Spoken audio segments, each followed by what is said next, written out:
Welcome to The Art Economist, and I just want to preface this by saying that nobody in this story is a villain. The creators make rational choices, the backers make rational choices, and the platform makes rational choices.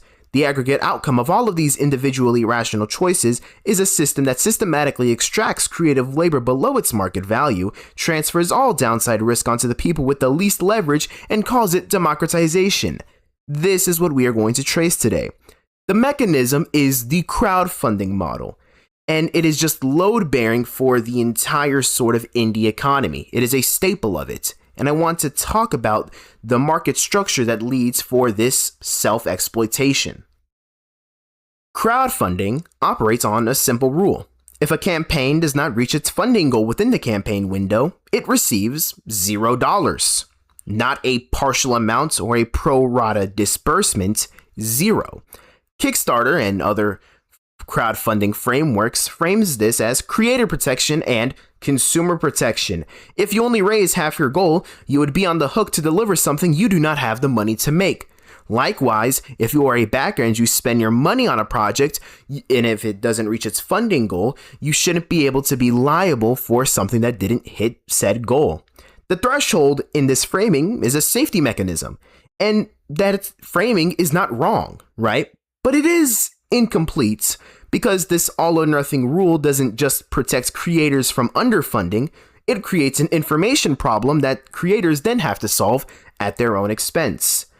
The creator knows their own ability, commitment, and likelihood of delivery. The backer does not. This is a textbook example of adverse selection. One side of the transaction has private information that the other cannot verify, as shown in the Nobel Peace Prize winning market for lemons. In markets with this structure, the standard solution is signaling. Agents who have favorable private information find ways to credibly communicate it to the other side.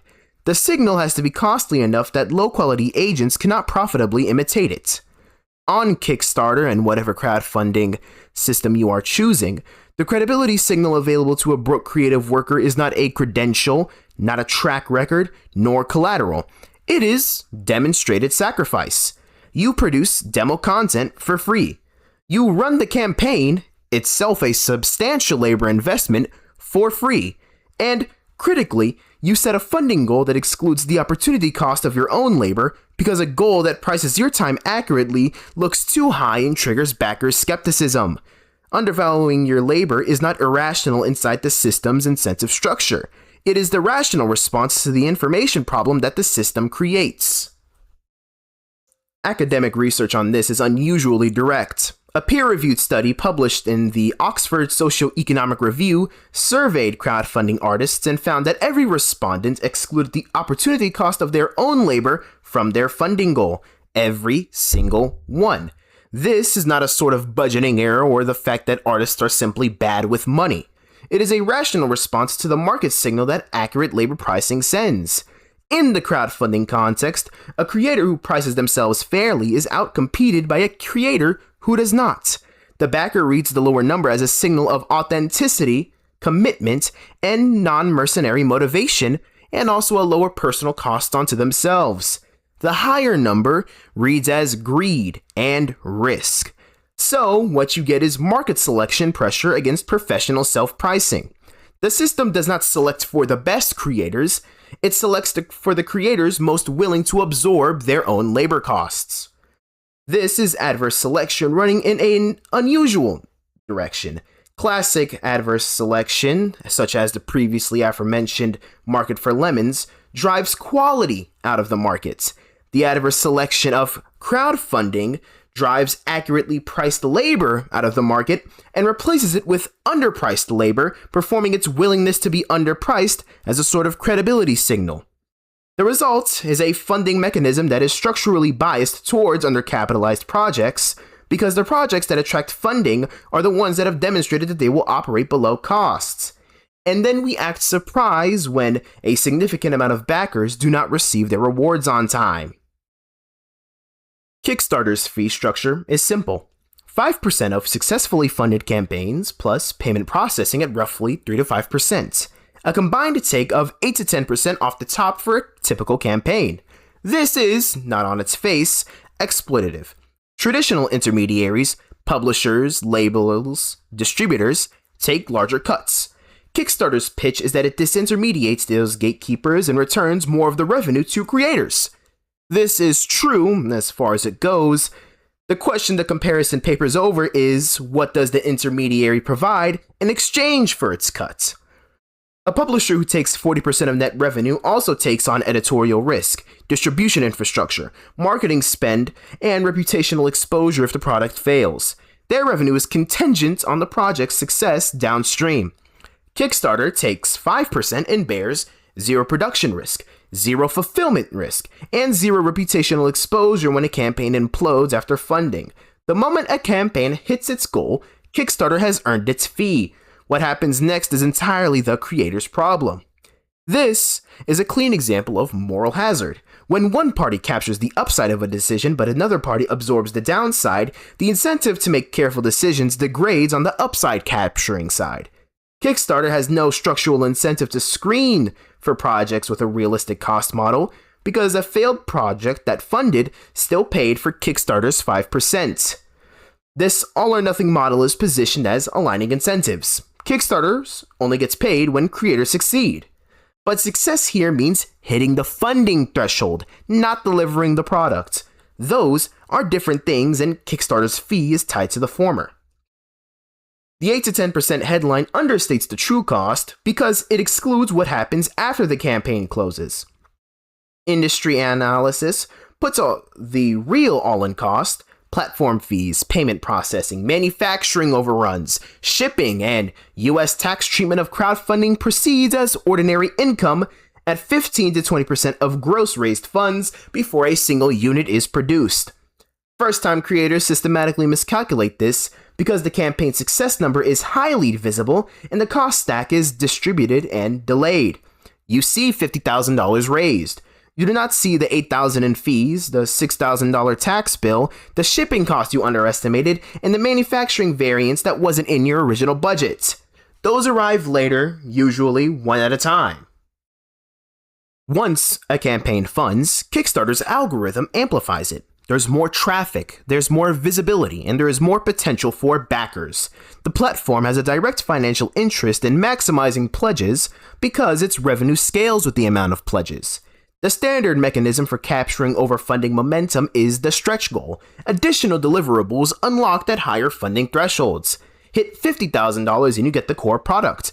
Hit $75,000 and you get a bonus chapter. Hit $150,000 and there is a companion product, a deluxe edition, an expanded campaign, and whatnot.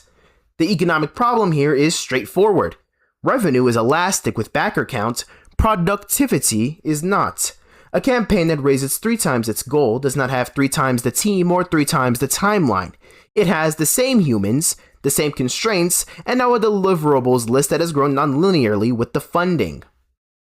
The fulfillment research literature is consistent on this point. The degree of delivery delay on Kickstarter scales with the amount of overfunding. Projects that hit their goal have better on-time delivery rates than projects that dramatically exceed it. The funding success that looks like a win is, from a project management standpoint, often a compounding of risk.